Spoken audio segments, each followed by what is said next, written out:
Hello. ബഹുമാനപ്പെട്ട നമ്മുടെ ഗതാഗത മന്ത്രി ഗണേഷ് കുമാർ സാർ അറിയുന്നതിനും അതോടൊപ്പം തന്നെ നമ്മുടെ കേരളത്തിലെ ജനങ്ങൾ അറിയുന്നതിനും വേണ്ടിയിട്ട് ഒരു ചെറിയൊരു സംഭവമാണ് കേട്ടോ. നമ്മുടെ പ്രൈവറ്റ് വണ്ടിക്കാരുടെ കുറച്ച് കാര്യങ്ങളൊക്കെയാണ് കേട്ടോ പറയാൻ പോകുന്നത്. എമിറേറ്റ്സിന്റെ വിമാനത്തിൽ ബിസിനസ് ക്ലാസ്സിൽ എന്ത് കിട്ടുമോ അത് KSRTC ബസിന്റെ ബിസിനസ് ക്ലാസ്സിൽ കിട്ടും. ബഹുമാനപ്പെട്ട ഗണേഷ് കുമാർ സാർ ഇപ്പോൾ ഈ പറഞ്ഞില്ലേ, വിമാനത്തിൽ ഉണ്ടാകുന്ന ഒരു ഫെസിലിറ്റിയും കാര്യങ്ങളും ഒക്കെ ഇനി ഇറക്കാൻ പോകുന്ന വണ്ടികളിലും ഉണ്ടാകുന്നു. ഇപ്പം ഈ പറഞ്ഞ രീതികളൊക്കെ ചെയ്യാൻ പറ്റുന്ന ആൾക്കാർ തന്നെയാണ് ഇവിടെയുള്ള പ്രൈവറ്റ് വണ്ടിക്കാർ അല്ലേ. KSRTCക്ക് അത് ചെയ്യാമെങ്കിൽ ഇവർക്കും അത് ചെയ്യാൻ പാടില്ലേ? കാരണം ഇതെല്ലാം ഈ 6 വീലയിൽ ഓടുന്ന വണ്ടികളാണല്ലോ, ആൾക്കാരെ കൊണ്ടുപോകാൻ പാസഞ്ചറിന് വേണ്ടിയിട്ടുള്ള വണ്ടികളാണല്ലോ. സ്വന്തം കാറ് പോലെ കൊണ്ടുനടന്നു. അതിനകത്ത് എന്ത് അലങ്കാരം വയ്ക്കാം, പാട്ട് വയ്ക്കാം, അതിനകത്ത് TV-യിൽ പോണ്ട്, TV-യിൽ സിനിമ പാട്ടിട്ട് കാണിക്കാം, അതെല്ലാം അവരെ ഇഷ്ടമാണ്. അപ്പം എങ്ങനെ ഇരിക്കുന്നു സാറേ? ഇപ്പം എങ്ങനെ ഇരിക്കുന്നു? സാറിൻ്റെ വണ്ടിയിൽ പാട്ട് വെക്കാം, TV വെക്കാം, ബാക്കിയുള്ള സംഭവങ്ങളെല്ലാം ചെയ്യാം, അതൊക്കെ അവരുടെ ഇഷ്ടമാണ്. ബാക്കിയുള്ള വണ്ടിക്കാർക്കൊന്നും ഇത് പാടില്ല. ഈ ഒരു നയം ശരിയാണ്? പ്രൈവറ്റ് ബസ്സിൽ ഇങ്ങനെയുള്ള പരിപാടികളൊന്നും പാടില്ല, ടൂറിസ്റ്റ് ബസ്സിൽ ഇങ്ങനെയുള്ള പരിപാടികളൊന്നും പാടില്ല. ഇതൊക്കെ ശരിയാണോ? ബഹുമാനപ്പെട്ട സാറ് ഒന്ന് ആലോചിച്ച് നോക്കി, ഇത് ശരിയാണോ?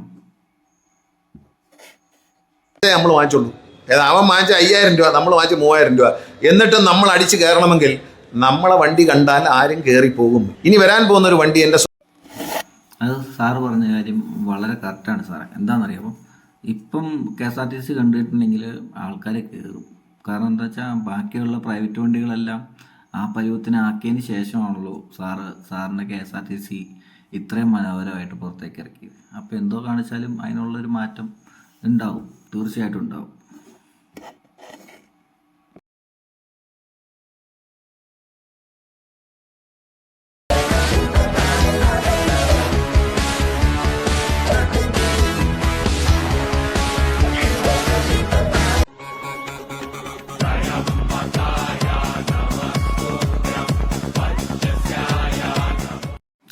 സാറേ, ഡബിൾ ഡെക്കർ വണ്ടീനെ കുറിച്ചുള്ള ഒരു അഭിപ്രായം എന്നാണ്? നമ്മുടെ ടൂറിസ്റ്റ് വണ്ടിയായിട്ട് കമ്പയർ ചെയ്തിട്ട് ഡബിൾ ഡെക്കർ വണ്ടി, നമ്മൾ മൂന്നാറിൽ ഓടുന്ന ഡബിൾ ഡെക്കർ വണ്ടിയെ കുറിച്ചുള്ള ഒരു അഭിപ്രായം എന്നാണ്? ചോദിക്കാനുള്ള കാരണം വേറെ ഒന്നുമല്ല, ലൈറ്റ് പുറത്തേക്ക് വരാൻ പാടില്ല എന്നും പറഞ്ഞിട്ട് സാറിൻ്റെ ഒരു വീഡിയോ കണ്ടിട്ടുണ്ടായിരുന്നു. പക്ഷേങ്കിൽ സാറ് ഈ വീഡിയോ ഒന്ന് കണ്ടു നോക്കി, ലൈറ്റ് വെട്ടം പുറത്തേക്ക് വരുന്നുണ്ടോ? പുറത്ത് മാത്രമേ ലൈറ്റ് ഉള്ളൂ നോക്കിയിട്ട് ഇതിനകത്ത്.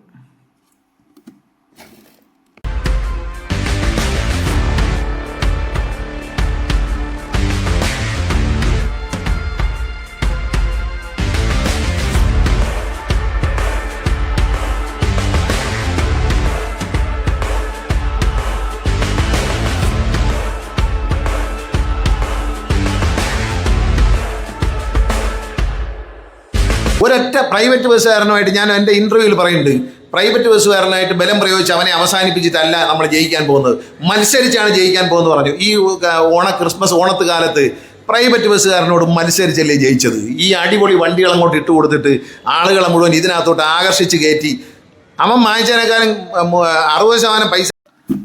സാറാ പറഞ്ഞാലും വളരെ ശരിയാണ് കേട്ടോ. കാരണം ഒരിക്കലും ബലം പ്രയോഗിച്ചിട്ടല്ല, മത്സരിച്ച് തന്നെയാണ് KSRTC വിജയിച്ചിരിക്കുന്നത്. എന്താണെന്ന് വെച്ച് കഴിഞ്ഞാൽ ഒരു പ്രൈവറ്റ് വണ്ടിയുടെ കൂടെ ഒരു KSRTC, അതാണ് അതിൻ്റെ കണക്ക്. അതുപോലെ തന്നെ സമയമില്ലാത്ത ഓട്ടം, എപ്പോൾ വേണമെങ്കിലും സ്റ്റാൻഡിൽ കയറി വരാം, എപ്പോൾ വേണമെങ്കിലും സ്റ്റാൻഡിൽ നിന്ന് ഇറങ്ങിപ്പോവാം. അതുപോലല്ല പ്രൈവറ്റ് വണ്ടി എന്ന് പറയുമ്പോൾ, അതുപോലല്ല. അവന് 1 മിനിറ്റ് നേരത്തെ അവൻ കയറി വരാൻ പറ്റില്ല. കാരണം 1 മിനിറ്റ് നേരത്തെ വന്നാൽ ഫ്രണ്ടിൽ പോകുന്നവൻ്റെ ചീത്ത അവൻ കേൾക്കണം, 1 മിനിറ്റ് താമസിച്ച് വന്നാൽ പുറകെ വരുന്നവൻ്റെ ചീത്ത അവൻ കേൾക്കണം. ഇതെല്ലാം കഴിഞ്ഞിട്ട് ബ്ലോക്കിലും പെട്ട് അവൻ സ്റ്റാൻഡിൽ കയറി കറക്റ്റ് സമയത്ത് സ്റ്റാൻഡിൽ കയറിയില്ലെങ്കിൽ അതിനും അവൻ വേറെ ചീത്തകൾ കേൾക്കണം. ഇതൊന്നും ബാധകമില്ലാത്തൊരു വണ്ടിയാണ് സാറിൻ്റെ വണ്ടി. അപ്പോൾ അതെങ്ങനെ വേണമെങ്കിലും മുന്നോട്ട് പോകും. അതുപോലെ തന്നെ സാറേ വേറൊരു കാര്യം കൂടി ഉണ്ട് കേട്ടോ. എന്താണെന്നറിയാമോ, ഈ KSRTC സ്റ്റാൻഡിൽ പ്രൈവറ്റ് ബസ് കയറാൻ പാടില്ല. അതെന്താ സാറേ അങ്ങനെ ഒരു നയം? ഇപ്പം പ്രൈവറ്റ് സ്റ്റാൻഡിൽ KSRTC കയറാമെങ്കിൽ KSRTC സ്റ്റാൻഡിൽ എന്തുകൊണ്ട് പ്രൈവറ്റ് ബസ് കയറിക്കൂടാ? അതും ഒരു ചോദ്യമല്ലേ. പിന്നെ എന്താണെന്നറിയാമോ, സാറിൻ്റെ വണ്ടികളൊക്കെ ഈ സ്റ്റാൻഡിൽ അടിമാലി എന്ന് പറയുന്നൊരു സ്ഥലമുണ്ട് ഇടുക്കിയിൽ.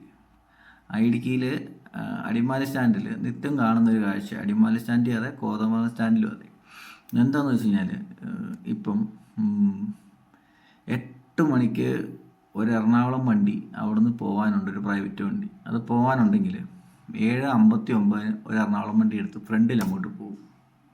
പിന്നെ ഇവൻ എന്തിന് പുറകെ പോകുന്നു? ഇതൊക്കെ വർഷങ്ങൾക്ക് മുന്നേയുള്ള പെർമിറ്റാണ് പ്രൈവറ്റ് വണ്ടിയുടെ. ഇതൊക്കെ അത് കഴിഞ്ഞതിന് വന്ന ശേഷമുള്ള പെർമിറ്റാണ് KSRTC കൊണ്ടുപോയി ഇട്ടേക്കുന്നത്. അപ്പം ഇതൊക്കെ എന്തുകൊണ്ടാണ് ഇങ്ങനെയൊക്കെ സംഭവിക്കുന്നത്? ശരിക്കും പറഞ്ഞിട്ടുണ്ടെങ്കിൽ ഇതിനെ തീർത്ത് കെട്ടാൻ വേണ്ടിയിട്ട് തന്നെയല്ലേ. ഉപദ്രവിക്കുന്നില്ല എന്ന് പറയും,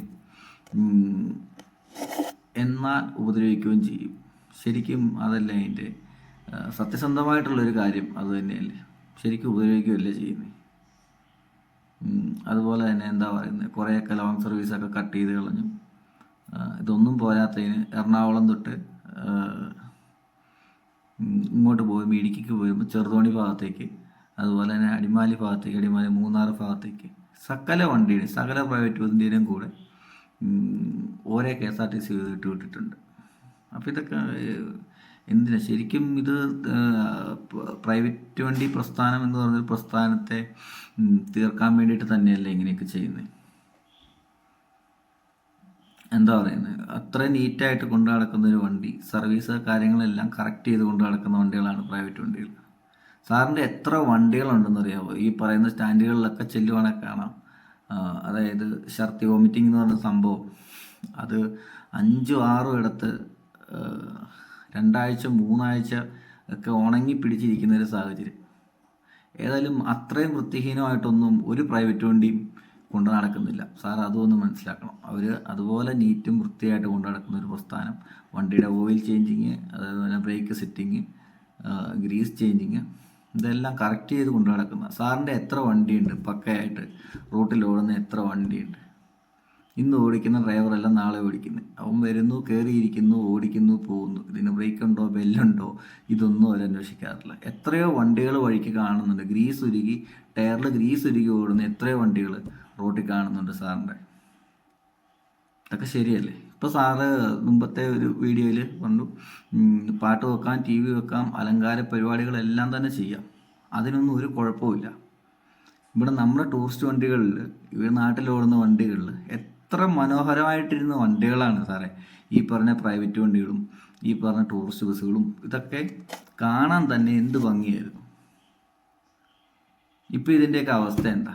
സാറിൻ്റെ വണ്ടിയെല്ലാം നല്ല മഴവില്ല് പോലെ 7 വർണ്ണങ്ങളാൽ വിസ്മയം തീർത്ത ഒരു സംഭവം പോലെ നിൽക്കുന്നു.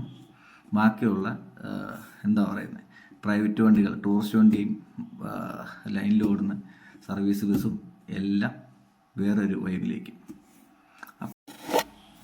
സാറേ അതുപോലെ തന്നെ ഒരു പ്രൈവറ്റ് വണ്ടി ഉണ്ട് ലോങ് സർവീസ്. ഇപ്പം അടുത്ത സംസ്ഥാനങ്ങളിലേക്കൊക്കെ പോയിക്കൊണ്ടിരിക്കുന്ന ഒരു വണ്ടിയാണ് റോബിൻ എന്ന് പറഞ്ഞ ബസ്. പുള്ളി എന്താണ് ഇതുപോലെ വേട്ടയാടപ്പെടുന്നത്?